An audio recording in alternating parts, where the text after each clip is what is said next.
उस छोटी बच्ची की आत्मा के साथ वेदा उस गांव तक आए। बनारस से वो गांव ज़्यादा दूर नहीं था। बस एक लोकल बस पकड़ उन्होंने उस जगह के बारे में बताया जो वो बच्ची साथ साथ में बताती जा रही थी, और उसी से वो उस गांव पहुंचे। अभी अभी तो सुबह हो रही थी, और जैसा कि हम जानते हैं गांव सूरज के जागने से पहले ही जाग जाता है, वैसे ही ये गांव भी जाग चुका था। सब नहा धोकर अपने अपने कामों में जाने की तैयारी कर रहे थे। किसी को खेत जाना था, तो कोई गाय का दूध निकाल रहा था शहर में बेचने के लिए, कोई मजदूरी करने शहर जा रहा था, और कोई किसी दुकान में काम करता था। भले ही गांव की सड़कें इतनी विकसित नहीं हुई, पर गांव से जाती शहर तक की सड़क इतनी विकसित हो गई थी जो गांव का सारा युवा शहर में ले गई। वो बच्ची वेदा को उसकी हवेली तक लेकर गई। वो हवेली काफ़ी बड़ी और आलीशान थी। हवेली के बगल में आम की बगिया थी, दूसरी तरफ एक सुंदर सा बगीचा। वो बच्ची की आत्मा, जिसने अपना नाम नीरू बताया था, वो वेदा को उस आम के बगीचे में लेकर गई। मैं यहीं पर रहती हूँ, मेरे काका भी मेरे साथ यहीं पर रहते थे, पर उस तांत्रिक ने उन्हें कैद कर लिया। इसके आगे मैं आपके साथ नहीं जा सकती। अब आपको यहाँ से अपना आप देखना होगा। वैसे मेरे पिताजी पंडितों का बहुत सम्मान करते हैं। अगर आप जाएंगे वो आपको अंदर लेकर आएंगे और आपका बहुत सम्मान करेंगे। वेदा को बस यही बात सुननी थी कि किसी तरह एक बार वो हवेली के अंदर चले जाए, बाकी तो वो देख ही लेंगे। वो तांत्रिक है कौन? उन्होंने सोचा था कि वो उस बच्ची की आत्मा को बनारस में कहीं छोड़ आए या उसे कहीं दिए में समाहित कर दे। उन्होंने किया भी ऐसा, पर उस बच्ची की आत्मा का कहना था कि वो भी इनकी मदद करना चाहती है, वैसे छुप कर बैठना नहीं चाहती। इसलिए वेदा उसे अपने साथ लेकर आए थे, और वैसे भी उस हवेली के बारे में और उसके घर के सदस्यों के बारे में वही उन्हें अच्छे से बता सकती थी। उस हवेली के सामने एक नीम का पेड़ था, जिसके सामने एक औरत लाल रंग की साड़ी पहने पूजा कर रही थी। वेदा अपने पंडित के वेशभूषा में थे ही, तो वो उसके पास गए। जय सिया राम माता, उन्होंने कहा, जिस पर वो औरत वेदा के पैरों को छूती है। प्रणाम पंडित जी। वेदा उन्हें आशीर्वाद देते हैं और कहते हैं, माता, मैं ही बगल से गुजर रहा था, तभी मेरे मन ने कहा कि एक बार मैं यहाँ से होता जाऊँ, इसलिए मैं यहाँ पर आया हूँ। ये सुन वो औरत खुश हुई और वेदा को घर के अंदर लेकर गई। हवेली अंदर से भी काफ़ी बड़ी थी। बीच में बड़े बड़े सोफे रखे हुए थे, उसके ऊपर झूमर लटक रहा था, और उस बड़े सोफे पर क्रीम कलर का कुर्ता, सफ़ेद धोती पहने, बड़ी बड़ी मूँछों पर ताव देते हुए एक शख्स बैठा हुआ था। वो शख्स देखने में काफ़ी लंबा चौड़ा लग रहा था। वो वेदा को देखकर उठा और वेदा की ओर बढ़ने लगा।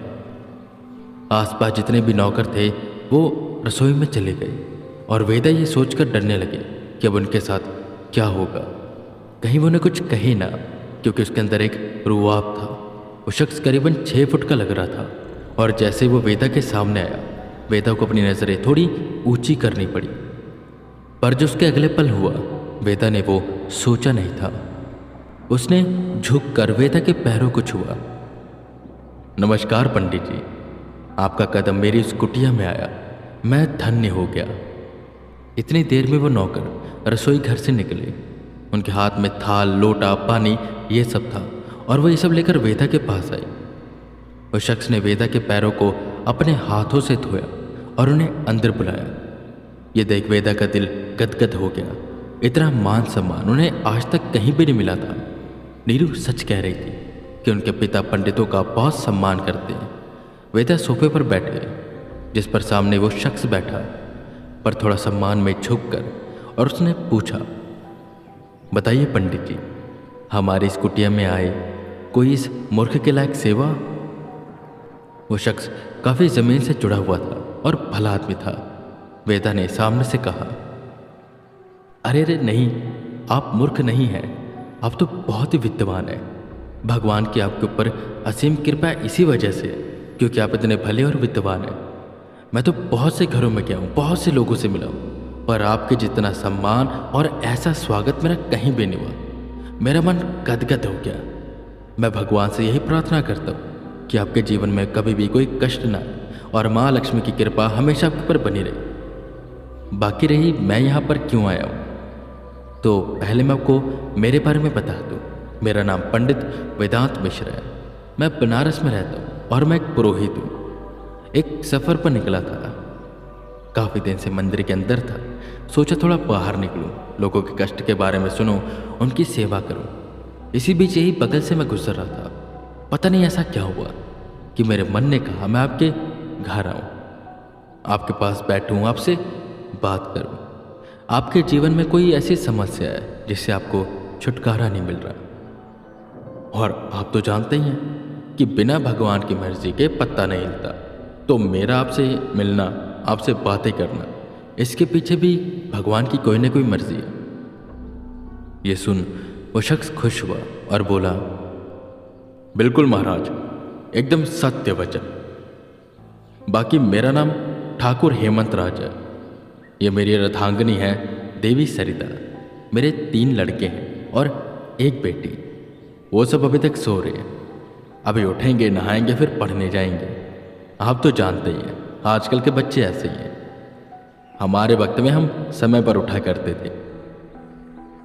वो हंसा, पर वेदा गंभीर हुए और बोले, नहीं, आपके 3 लड़के और 2 बच्चियां, जहां तक मैं देख पा रहा हूं। ये सुन हेमंत राज हैरान हुए कि इन्हें कैसे पता वो सब। वो समझ गए कि ये कोई अंतर्यामी है। महाराज, आपकी बात तो सही है, मेरी 2 बच्चियां हैं, नहीं थी, एक है और एक का देहांत हो गया। वेदा थोड़ी आवाज को सख्त करते हुए पूछते, तुमने उसकी बलि दी है, तुम्हें शर्म नहीं आई? तुमने एक बच्ची की बलि दे दी। हेमंत राज खड़े हो गए और उनकी पत्नी यानी कि नीरू की मां भी एकदम से सकपका गई। उतनी देर में एक शख्स उस हवेली में आया। उसने काले रंग के कपड़े पहने हुए थे, गले में बड़ी माला थी और आंखों में काजल। नमस्कार ठाकुर जी, सुप्रभात, उसने आते ही कहा।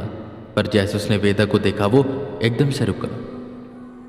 वेदा उस शख्स को देखकर समझ गए कि वही तांत्रिक है, क्योंकि एक उसने काले रंग के कपड़े पहने हुए थे और दूसरा और मुख्य कारण, उसके पीछे बहुत सारी आत्माएं थी जो बस उसे देखकर रो रही थी।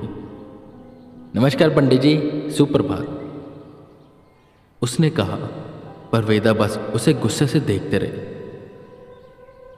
पंडित जी, ये हमारे गुरु जी हैं। इनके पूर्वज हमारे इस घराने की सेवा करते बहुत वक्त से आ रहे हैं। अब ये हमारे मार्गदर्शक है, हेमंत राज ने कहा। जिस पर वेदा उस तांत्रिक के पास गए और बोले, मार्गदर्शक है या मार्ग से भटकाने वाले हैं? कौन है तू, सच सच बताते। और ये जो तेरे पीछे आत्माएं है ना, इन्हें देख पा रहा हूं मैं। कितने की बलियां दी हैं तूने? तू इनको मूर्ख बना सकता है, मुझे नहीं। ये भोले हैं, तेरी बात को मानते हैं, पर मैं तेरी बात को मानने वाला नहीं हूं। तूने ही इनसे कहकर 5 साल की बेटी की बलि दिलवाई है ना?